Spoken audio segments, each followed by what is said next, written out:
E hoje eu preparei um estudo para vocês que eu intitulei de Para Onde Você Vai?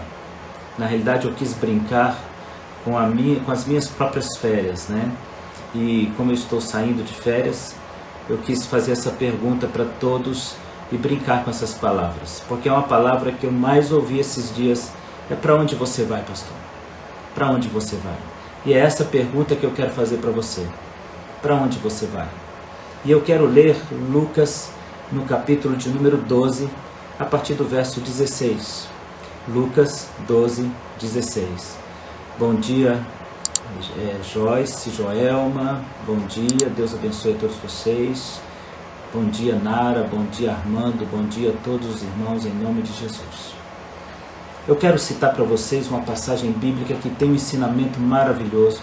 Eu preparei esse momento até em PDF para vocês, então eu separei aqui para vocês em PDF, para que vocês possam depois me acompanhar, né? Vocês vão receber, eu vou postar no grupo do Moving the Church, o PDF que foi preparado dessa live de hoje, intitulada Para Onde Você Vai?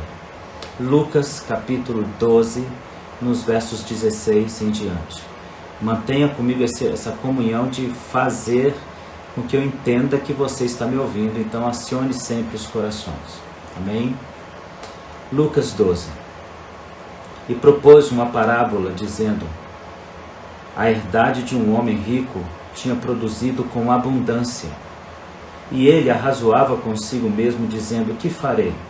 Não tenho para onde recolher os meus frutos.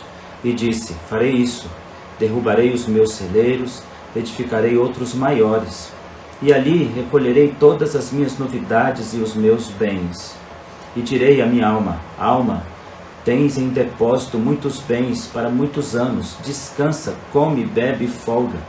Mas Deus lhe disse: louco, essa noite pedirão tua alma, e o que tens preparado, para quem é? Assim é aquele que ajunta para si tesouros e não é rico para com Deus. Lucas, capítulo de número 12, nos versos de número 16 em diante. Lucas 12, 16. Louco, o que você tem preparado? Para quem é? Eu conheço a história de um certo rei da Prússia que chama o seu discípulo, seu servo, o bobo da corte na realidade, e ele diz para o bobo da corte: me alegre, porque eu preciso fazer uma longa viagem e não sei como vou voltar, se devo voltar. Então o bobo da corte faz a seguinte indagação ao rei: rei, me desculpe, eu estou vendo que o senhor disse que vai fazer uma longa viagem, mas eu não vejo bagagem, nem vejo servos, nem criados se preparando. Como o Senhor diz que é rei e eu sou o bobo da corte? Pois quem vai fazer uma viagem se prepara para ela.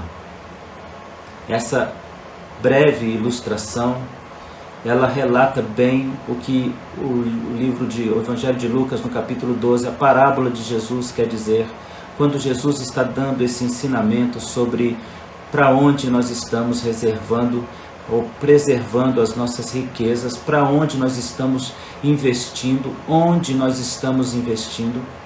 Quando ele faz essa colocação, ele está na realidade questionando exatamente a nossa condição, a nossa verdadeira condição de que sabemos exatamente para onde estamos indo.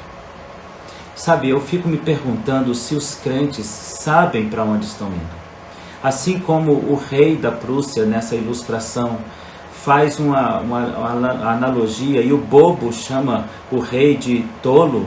Você diz que eu sou bobo, você vai fazer uma viagem e não se programa para ela. Assim também eu vejo que muitos cristãos não se preparam para a grande viagem das suas vidas.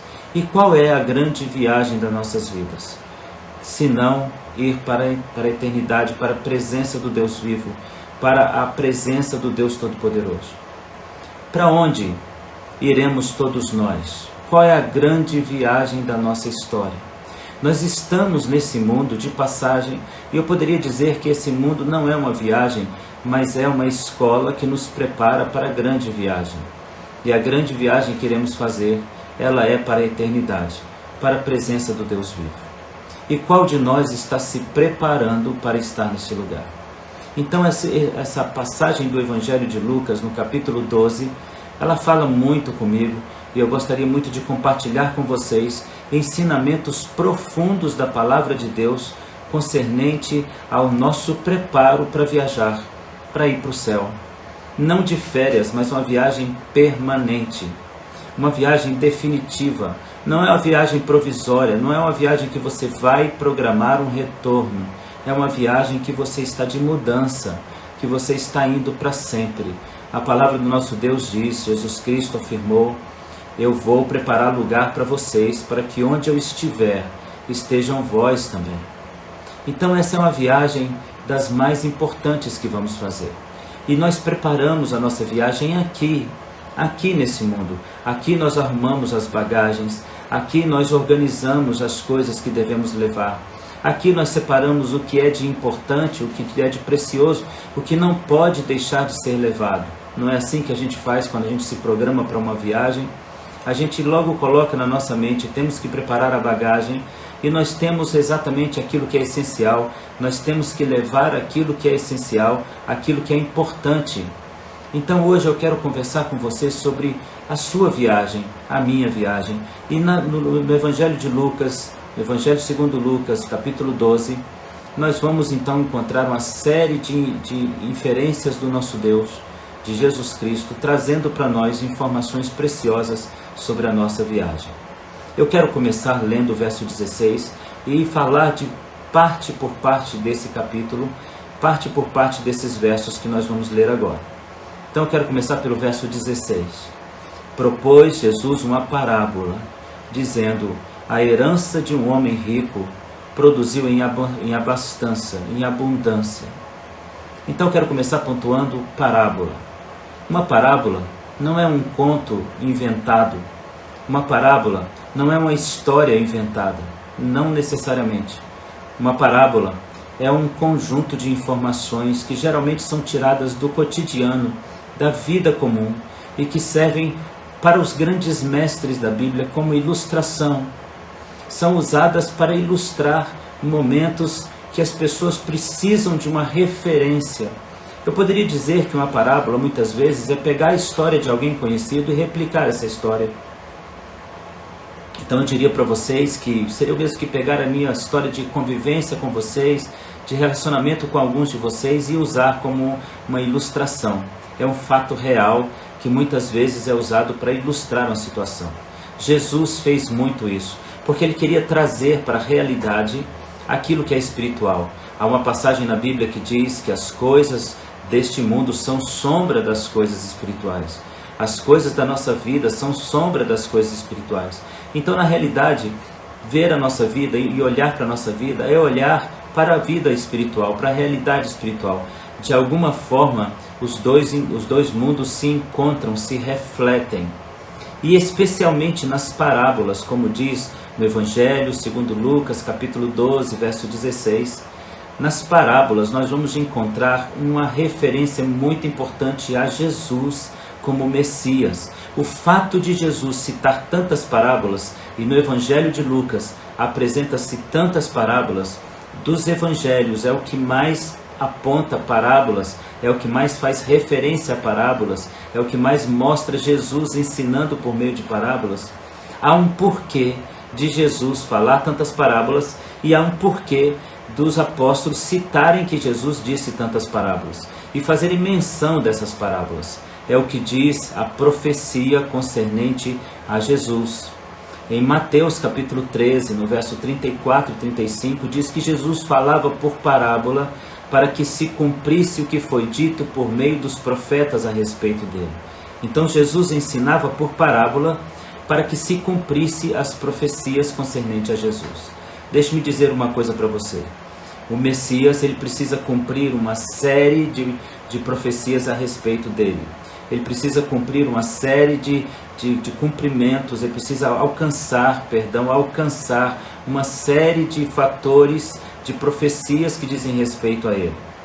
Cerca de 613 são o número das profecias referentes ao Messias e cerca de 365 delas deveriam ser de cunho espiritual. apontando para o Messias com características espirituais. O que nós podemos ver então é que o Messias ele tinha que cumprir uma série de requisitos proféticos, e um deles era falar por meio de parábolas. Isso está profetizado no Salmo de número 49, no verso 4, que diz que o Messias falaria ao povo por meio de parábolas, escondendo certas coisas para aqueles que são especialmente separados para ele e apresentando abertamente para outras pessoas. Então, Mateus 13, 34 e 35 vão dizer que Jesus está cumprindo as profecias concernentes ao Messias, de que ele falaria por meio de parábolas. E o Salmo, no 49, verso 4, é um dos textos proféticos que falam que o Messias falaria por meio de parábolas. Não é bacana saber isso? Não é legal saber isso? Que o nosso Senhor também se preocupou em detalhes que muitas vezes nós não apresentamos, nós não conseguimos enxergar. A gente apenas lê Jesus falou parábolas. Isso parece ser uma coisa simples, mas não é. Jesus falou parábolas para cumprir o aspecto profético sobre o Messias a respeito dele, Jesus, o Messias. E na parábola que Jesus vai contar agora, é uma parábola que vai falar de nossa viagem para a vida eterna, da nossa viagem para a existência real, para aquilo que nós fomos realmente criados para existir, para a nossa realidade de existência espiritual. Então agora o Senhor começa a contar uma parábola. Um homem recebeu da sua propriedade, da sua posse, uma abundância de produtos da terra. A terra produziu abundantemente. E diz o verso de número 17: e ele arrazoava, dizendo consigo mesmo: que farei? Não tenho para onde recolher os meus frutos. Eu quero chamar a sua atenção para algumas palavras. Primeiro, arrazoava significa que ele conversava, que ele dialogava, que ele argumentava consigo mesmo. Essa conversa é uma conversa íntima, particular, percebe? Ele não está contando para as pessoas, ele não está dizendo para as pessoas que ele fará alguma coisa. Ele está se deliciando consigo mesmo, se vangloriando da sorte que teve, das suas terras, das suas propriedades que recebeu por herança, serem tão prósperas. Ele está então dizendo para ele mesmo, ele não está conversando com ninguém. E aqui eu quero chamar a sua atenção. Ninguém que fala consigo mesmo fala desconhecido da parte do Senhor. Ninguém que fala consigo mesmo está oculto dos olhos de Deus. Não é apenas aquilo que nós falamos em forma de expressão verbal que está no conhecimento do nosso Deus. Há muitas pessoas que acreditam que Deus sabe de todas as coisas que nós falamos, mas que as coisas que muitas vezes são secretas, guardadas em nosso coração, são apenas de conhecimento particular. E não é. Veja, aqui está se cumprindo o Salmo 139. Senhor, eu sei que Tu me sondas e me conheces. Tu sabes quando deito e me levanto. Tu sabes os meus pensamentos, conheces as minhas palavras antes que eu as coloque em minha boca. Tu as sabes todas. Esse Salmo 139 está confirmando a onisciência de Deus. Não há nada que você diga particularmente a você mesmo que Deus não saiba. Não há nada particular diante de Deus. Não há nada particular que você faça que o homem não conheça, que Deus não conheça. Tudo que você faz, Deus sabe. Tudo que você realiza, Deus conhece. E tudo que você pensa, Deus também conhece. E quantos pecados são produzidos no pensamento, no intento da nossa alma. Quantos pecados eu e você, ou eu ou você, cometemos diante de Deus em nossos pensamentos. Aqui então a palavra de Deus diz no verso 17 do Evangelho de Lucas: pensando, dizendo a si mesmo, dizendo consigo mesmo, pensando, gente. Este homem da parábola está pensando. E o Senhor começa a nos dar uma lição. Eu sei o que você pensa. Eu sei o que você sente. Eu sei quais são as intenções do seu coração. E a Bíblia chega a dizer que aquele que peca em seu coração pecou contra Deus, e esse pecado é tão real quanto o pecado que você comete na prática. Se você deseja no seu coração, você já pecou. Se você deseja o que é do outro no seu coração, você já pecou. E o que a Bíblia está dizendo é que você já cometeu pecado no pensamento. E no pensamento Deus sonda e conhece os seus intentos, as intenções que estão em seu coração. Nesta manhã, e talvez porque Deus queira falar com alguém que não podia estar ontem, mas nessa manhã eu quero dizer a você, não há nada do seu pensamento que Deus não conheça. Nada. Então vigie os teus pensamentos. Vigie os teus pensamentos. Nós estamos falando hoje aqui sobre para onde você vai. Para onde você vai? Eu estou brincando com as palavras em relação à minha viagem, às minhas férias. Para onde você vai? E a primeira questão é, o Senhor usa uma parábola para confirmar que Ele é o Messias, para confirmar a profecia de Mateus 13, 34 e 35 e confirmar o Salmo de número 49, verso 4. Depois nós encontramos a segunda palavra, no verso 17, um homem diz para si mesmo, ele pensa, ele conversa com ele mesmo, e aqui nós sabemos que o Senhor está advertindo, o Senhor conhece todos os nossos pensamentos, não brinque com Deus, não brinque com Deus, Deus sabe tudo o que você pensa. E a palavra de Deus está nos dizendo no Salmo 139, do verso 1 ao 24, que o Senhor nosso Deus sonda todos os nossos pensamentos e Ele conhece todos os intentos da nossa alma.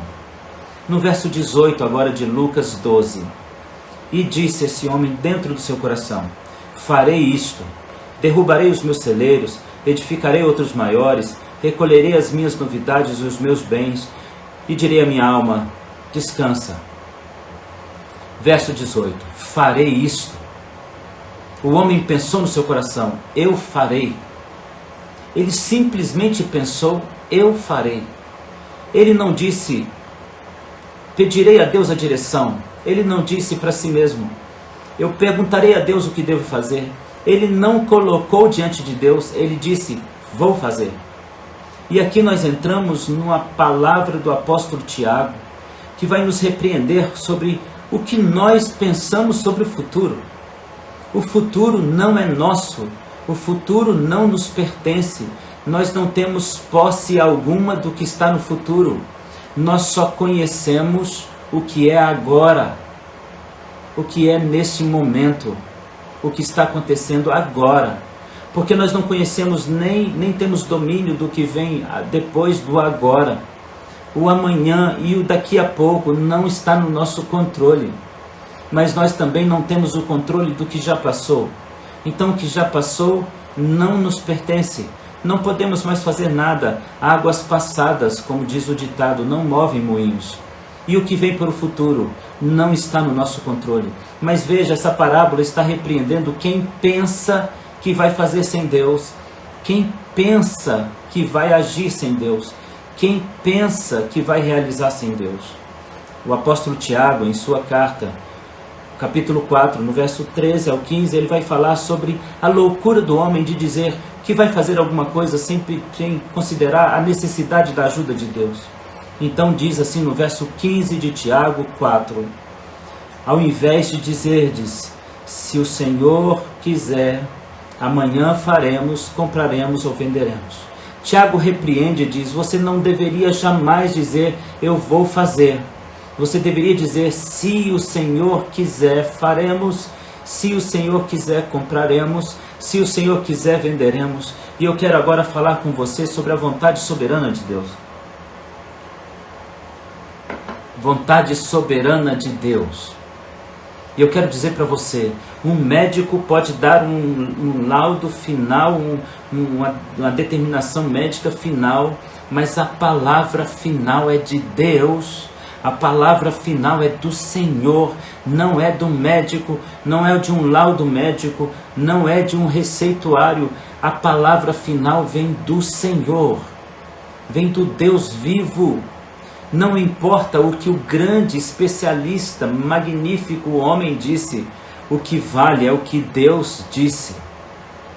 Se o homem pensa no seu coração que amanhã ele faz, ele determina, Por mais conhecimento que ele tenha, ele não tem o controle do amanhã. E a palavra de Tiago diz, ao invés de você dizer, amanhã eu farei, ou comprarei, ou conquistarei, você deveria dizer, se o Senhor quiser, faremos. Se o Senhor quiser, falaremos. Se o Senhor quiser, viveremos. Se o Senhor quiser, morreremos. Se o Senhor quiser, teremos saúde. Se o Senhor não quiser, nós teremos doença. Se o Senhor quiser, Ele nos cura. Se o Senhor não quiser, Ele não cura. Ele está no controle. Ele é autossuficiente. Ele é o domínio, o poder, a honra e a glória estão sobre Ele. O nosso Deus é o soberano. E eu volto a insistir nessa palavra, porque eu não sei para quem exatamente estou dizendo essa palavra, mas se um médico analisou a sua saúde, ou de alguém que você ama, e determinou algo, o Senhor é soberano para mudar. Ele não pode determinar o amanhã está nas mãos do Deus vivo. Mas eu quero dizer para você também que todos aqueles que intentam o mal contra os filhos de Deus, e acham que a sua intenção será prevalente sobre a situação, eu quero lembrar você, o Senhor precisa assinar embaixo para que a vontade do homem não seja comprometida. O Senhor precisa assinar embaixo para que a vontade do homem se cumpra. Então escreva isso no seu comentário. O Senhor precisa assinar embaixo para que a vontade do homem se cumpra. O Senhor precisa assinar embaixo. Querido, onde você põe ponto final, Deus põe vírgula. Onde você diz acabou, Deus diz comece de novo. Onde você acha que se encerra, Deus inicia uma nova etapa. Onde você acha que não tem forças, Deus fortalece. Onde você acha que não tem saída, Deus coloca 7 caminhos. Onde você acha que não há recursos, Deus provém recursos. O Senhor coloca vírgula onde você coloca ponto. Então escreva no seu comentário isso. O homem precisa do aval de Deus para a realização das coisas. O homem precisa do aval de Deus para a realização. Nada que você diz que vai fazer amanhã fará sem que Deus diga antes, pode ser feito. Pode ser feito. E se existe alguém nessa live me acompanhando, pretendendo tomar uma iniciativa sem consultar o Senhor, eu quero te dizer, não faça isso. Eu quero contar para você um testemunho de um pastor muito íntimo e amigo meu. Esse pastor, ele decidiu deixar a sua igreja secretamente. Ele não estava feliz nessa igreja e ele disse no seu coração, eu vou deixar a igreja e vou pegar as minhas coisas e vou deixar também o ministério. Vou procurar uma cidade que eu não conheço e vou estabelecer minha casa ali, minha família ali, e vou levar minha vida normal e vou deixar o ministério porque acho que o ministério não é para mim. Naquele dia, era dia de culto e o pastor foi ao culto, mas pediu a outra pessoa para pregar, ele não estava bem emocionalmente. Chegando na porta da igreja, uma irmã disse, pastor, sonhei com você. E no meu sonho, Jesus mandava eu dizer para o Senhor, não faça o que você está pensando. Eu não entendi nada, pastor. Então eu vim dizer para o Senhor que eu tive esse sonho. Entrando um pouco mais, um irmão da igreja disse, pastor, essa noite eu tive um sonho com o Senhor. E no sonho o Senhor estava pegando uma bagagem e indo viajar. E o Senhor dizia para eu dizer para você, não viaje agora. E entrando mais um pouco adiante, então outro irmão disse, pastor, eu tive uma visão com você, e na visão você estava de mudança, e Deus dizia, não mude agora. Eu quero dizer para você, que talvez essa live seja uma resposta para você. Não faça isso agora. Não tome essa iniciativa antes de perguntar a direção do Senhor. Verso 18 de Lucas 12. Na parábola o homem dizia, no seu coração eu farei. E o Senhor está dizendo, você está completamente errado. Você não pode dizer que vai fazer coisa alguma, porque você não pode fazer nada sem o meu aval. Então eu quero dizer para você, se o Senhor não assinar embaixo, o documento não tem validade. Se o Senhor não rubricar embaixo, em cada página, o teu documento não tem nenhuma validade. Se o Senhor não rubricar o teu contrato, não interessa o contrato que você fez, ele perdeu, ele se rompeu, ele não vale, a aliança se quebrou. Deus não vai assinar aquilo que ele não concorda. Então não diga vou fazer, mas diga se o Senhor quiser, farei. Verso 18 e 19, nós estamos analisando Lucas 12, 16 até o 20. Verso 18 e 19, agora eu quero chamar sua atenção para palavras que aparecem aqui na parábola muito surtidamente. Disse: derrubarei os meus celeiros, edificarei outros maiores, recolherei as minhas novidades, os meus bens, e direi à minha alma. Eu observei que nesse texto a participação de uma colocação verbal de posse é muito grande. E esse indivíduo da nossa parábola, que Jesus está ensinando sobre ter consciência, sabedoria, esse indivíduo está falando de algo muito particular. Ele está sempre voltando tudo para si mesmo. Percebe? Os meus, as minhas, o meu bem, o que é minha, a minha alma, o meu tesouro, a minha riqueza, tudo é meu. Veja que o Senhor agora está repreendendo por meio dessa parábola a produção de uma vida egoísta. Veja, você não tem coisas para você, você tem coisas para ser útil ao reino de Deus. Em Atos dos Apóstolos, no capítulo 5, a palavra de Deus diz que os irmãos lá levavam tudo aos pés dos apóstolos. O entendimento da igreja era que tudo era para o bem comum, tudo era para todos, e aquilo que Deus deu não era para meu consumo pessoal, mas para a bênção de todos, para abençoar a todos. E aqui está o princípio do egoísmo sendo discutido na parábola de Jesus. Jesus vai repreender esse homem, Jesus vai chamar a atenção dele, porque na realidade ele é egoísta, ele produz para si mesmo. Você não é pastor para você, você não é obreiro para você, você não é músico para você, você não tem riqueza para você, você não tem posses para você, você não é por você. Se você é cristão, você é para o outro, você existe para o outro, o que você tem é para o outro, o que você faz é para o outro. E se você não entender que é assim, então o Senhor nunca te retribuirá. Eu aprendi com minha mãe algo muito importante. Aquele que não abre a mão, não tem a mão aberta para receber de Deus. Aquele que não abre a mão, não tem a mão aberta para Deus colocar bênçãos. Aquele que não estende a mão, não tem as mãos abertas para receber unção. E você precisa entender essa verdade. Aquele que não abre a mão, não tem a mão aberta para receber de Deus. E muito mais tem Deus para dar do que você para retribuir a alguém. Muito mais tem o Senhor para te dar em dobro do que você tem para dar a alguém. Então aprenda, nem tudo que você tem é para o seu bem pessoal. Se a mão não se abre, ela não está aberta para receber. Escreve isso aí no seu comentário. Se a mão não se abre, ela não está aberta para receber. Então a palavra de Deus nos diz a palavra de Deus nos diz sobre o egoísmo em Filipenses, no capítulo 2, no versículo 3, não façam por ambição e por egoísmo coisa alguma da vossa humanidade, mas haja com humildade. Olha o que diz Filipenses 2:3, não façam coisa alguma por ambição ou egoísmo da sua vaidade, mas faça por humildade. Não faça nada por egoísmo, faça por humildade. Faça para distribuir, para dar, para ser útil. A palavra de Deus também nos diz em Provérbios, o homem que isola e busca os seus próprios interesses, ele insurge contra a verdadeira sabedoria.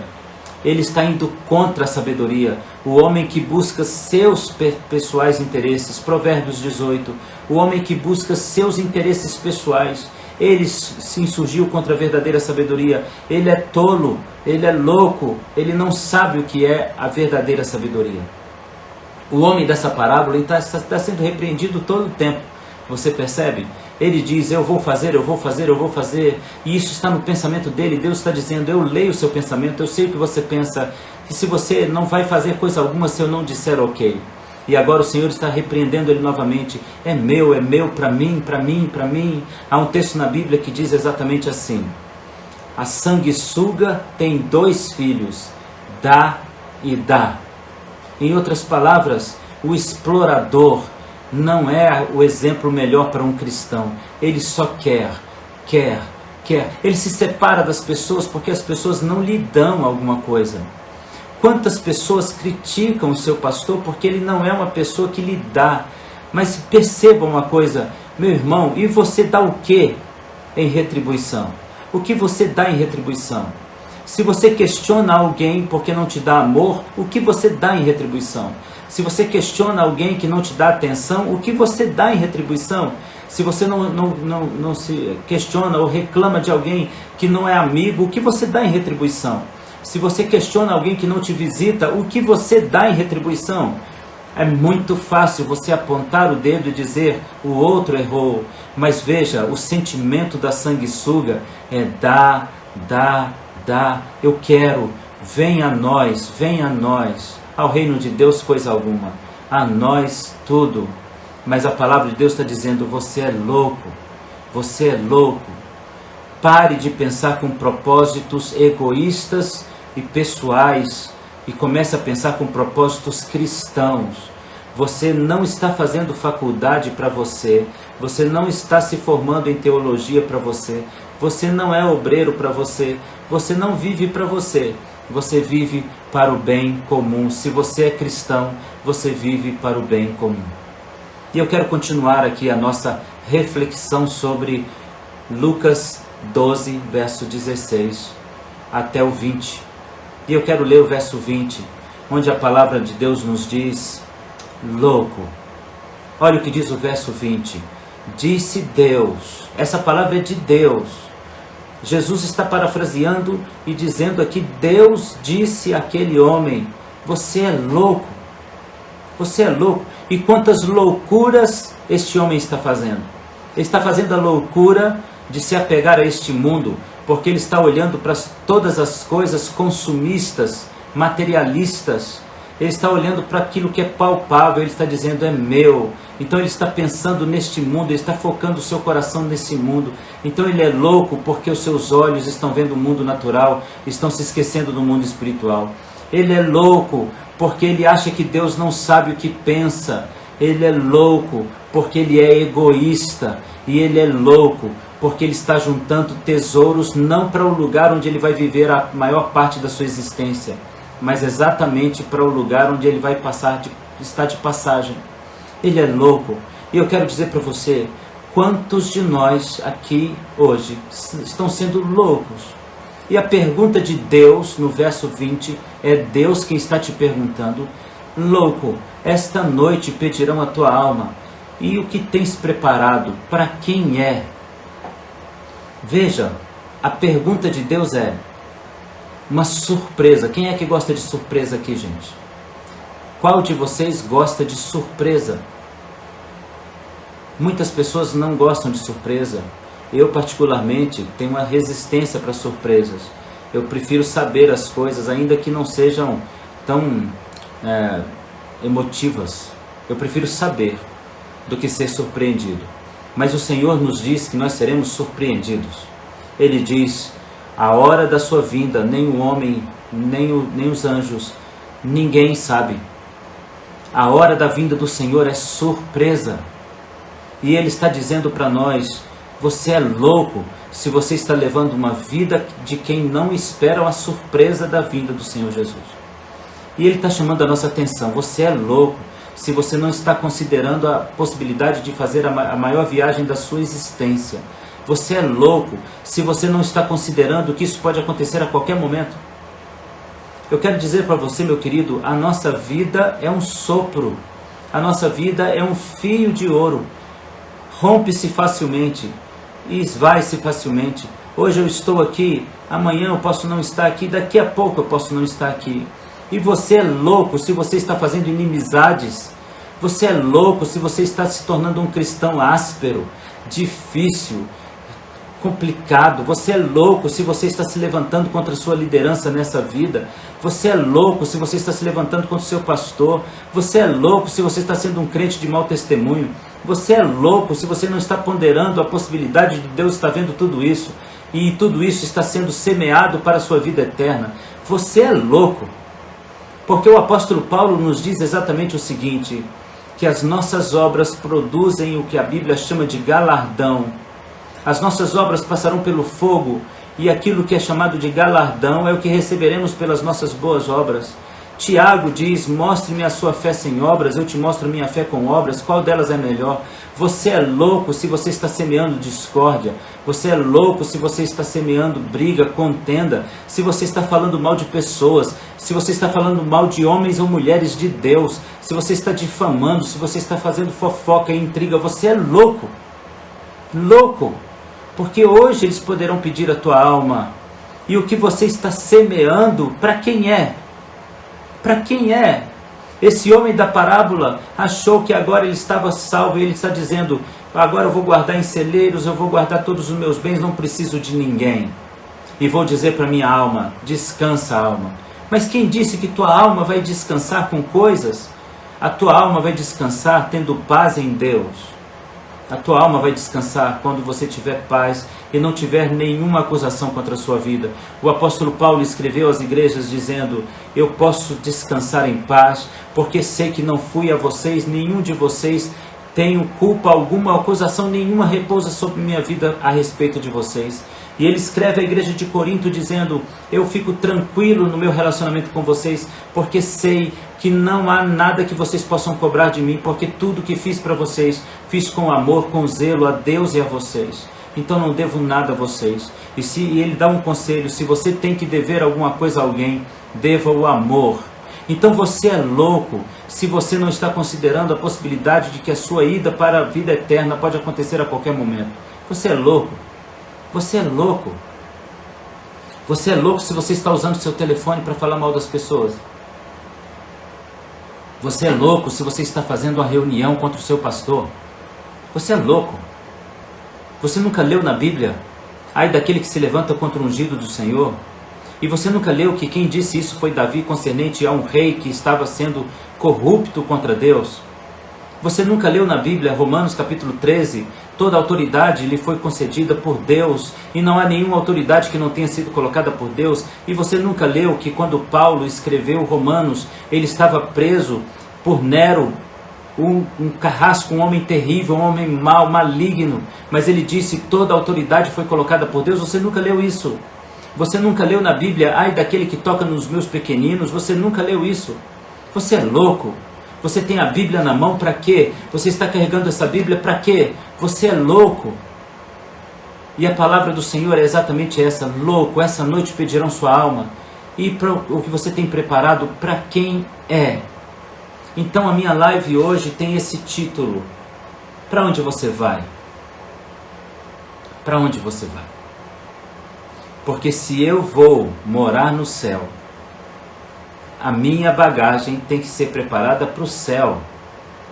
Se eu vou para a eternidade, a minha bagagem tem que estar sendo preparada para a eternidade. Para onde você vai?